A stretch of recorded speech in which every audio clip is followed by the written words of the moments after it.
Clear करो यार, clear करो, सारे कोर्ट है ये।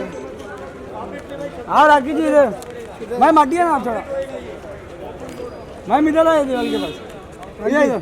हाँ बोलिए बोलिए अभी माइक अभी माइक बस बताइए भी। हाँ जी मैम क्या हुआ आज के हेयरिंग में? पीछे हो रहा है मैम बोलिए दादा पीछे लेना थोड़ा बोलिए रखी जी। सर मोबाइल किसका बज रहा है? देखिए आज हियरिंग में जो है एक्यूज की तरफ से बेल के लिए आर्ग्यू किया गया, हमारी तरफ से उसको अपोज किया गया है। काफ़ी कुछ कोर्ट के सामने लीगल इश्यूज हमने रखे हैं जिसके हिसाब से बेल नहीं हो सकती। उसके अलावा जो है आज कर्नाटका पुलिस, मैसूर पुलिस भी यहाँ पहुँच गई है। एक्यूज के खिलाफ बहुत सारे संगीन अपराध है जिसमें एक अपराध जो है 376 का भी है और उसके अंदर वो वांटेड चल रहा है। तो मैसूर पुलिस जो है यहाँ पे अपनी पूरी टीम के साथ आ गई है और कल जैसे ऑर्डर के लिए रखा है बेल के लिए, इमीडिएटली मैसूर पुलिस जो अपनी एप्लीकेशन रखेगी कि मुझे इसकी कस्टडी दी जाए। उसके अलावा भी जो है और भी मैसूर में जो है उनके खिलाफ बहुत सारी FIR है। बहुत सारे केसेस में 138 में उनके खिलाफ नॉन बेलेबल वारंट है और वो वांटेड चले आ रहे हैं। तो इतना सिंपल आसान केस नहीं है। ये हो सकता है कि शुरू में प्रोसिक्यूशन ने जो है उसको मनी मैटर कह के कोर्ट के आगे पेश किया, परंतु ये सिर्फ पैसे का मैटर नहीं है, ये किसी एक वुमेन पे जो है अत्याचार जो हुआ है उसका केस है। तो मुझे नहीं लगता कि ऐसा कोई बेल के आसार हैं और कल हमारी डेफिनेटली जीत होगी उसमें। तो आज बेल नहीं होगा सर आपका कहना? नहीं, आज तो जब मैटर ही कल पे रखा है ऑर्डर्स के लिए तो आज होने का सवाल ही नहीं। अभी आप क्या कहना चाहेंगे?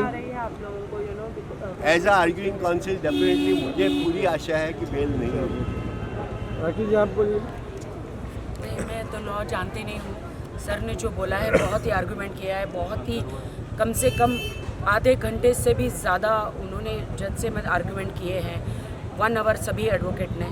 तो अब कल होगा। फाल्गुनी जी आप मोबाइल सर ने बोल दिया है, सर ने बोल दिया है, बस वही है। सर के सामने आप क्या बोल सकते हैं? जो सर ने बोला वही। चलो आज रखी जी रखी उधर का अभी हम लोग आधे घंटे में आ रहे हैं। ठीक है। हाँ ठीक है साथ में चलो रोल करो। आइए। हाँ बोलो। सर आपने अपने तरफ से बहुत सारे पॉइंटर्स रखे हैं जो कि आपके केस को स्ट्रॉन्ग बनाता है, कुछ बताना चाहेंगे आप?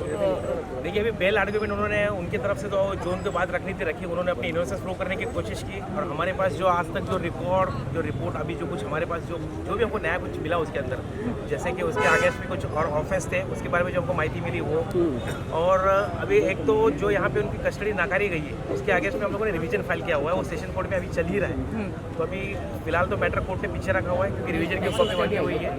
तो वो रिवीजन और मैसूर से जो पुलिस आई है वो भी अपना काम कर रही है यहाँ पे। तो रिवीजन का जो पेपर्स है उसके बारे में कोर्ट ने सुनवाने के लिए पेपर्स मांगे हुए हैं। वो पेपर जैसे कोर्ट में चले जाएंगे उसके बाद एक डिटेल ऑर्डर होगी बेल एप्लीकेशन पे। और जैसे हमने स्टेट की तरफ से जो भी इन्वेस्टिगेशन की लीड्स थी उसके लिए जो ऑपोजिशन करना जरूरी था वो ऑपोजिशन हमने किया ही है। और फिलहाल अभी हम लोग एक ऑर्डर के लिए रुके हुए हैं। तो कुछ और फॉर्मेलिटीज और कुछ डॉक्यूमेंट दाखिल करने के लिए कोर्ट ने हमको बोला हुआ है, तो बाय द टाइम हम लोग वो करेंगे। पॉसिबल ये हो सकता है शायद आज शाम तक कुछ ना कुछ एक अच्छे ऑर्डर मिलने के लिए। ओके, एफिडेविट की बात की गई है सबमिट करने की, कुछ नहीं, एफिडेविट की बात एक्चुअली उन्होंने कहा है कि एक तो पेपर आ जाए कोर्ट में तो भी काफ़ी है, यहाँ पे पेपर नहीं ला सकते तो एफिडेविट, तो वो दोनों वाली बात है। लेकिन जहाँ तक है हमारे पास जहाँ तक है पेपर आ ही जाएंगे, आधे घंटे में पेपर आ ही जाएंगे, तो एफिडेविट की बात नहीं होगी। ऐसे में मैसूर पुलिस और कर्नाटक पुलिस की तरफ से कितना सपोर्ट मिल रहा है? जी अभी देखिए वो उनके केस के इन्वेस्टिगेशन के लिए आरोपी की कस्टडी लेने के लिए आए हुए हैं, ठीक है ना। तो ऐसा देखा जाए तो उनके लिए फिलहाल तो इतना ही है, इम्पोर्टेंट है कि वो कस्टडी लें आरोपी की। तो आरोपी की कस्टडी की गुहार लगाने के लिए हमारे पास आए हैं। और हमारा इन्वेस्टिगेशन अपना जो केस है वो टोटली डिफरेंट है।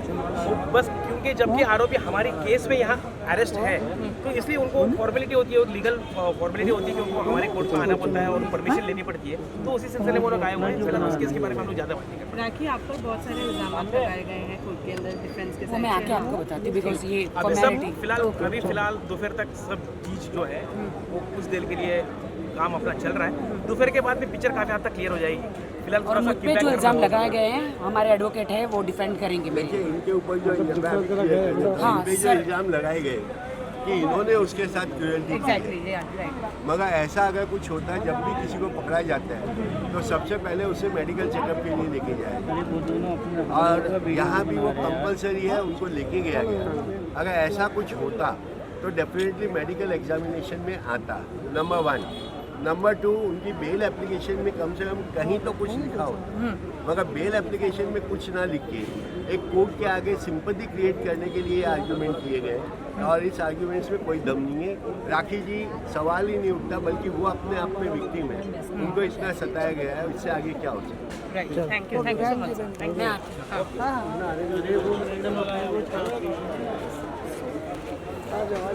आधे घंटे में भी रुकना पड़ेगा, वापस ऑर्डर आएगा।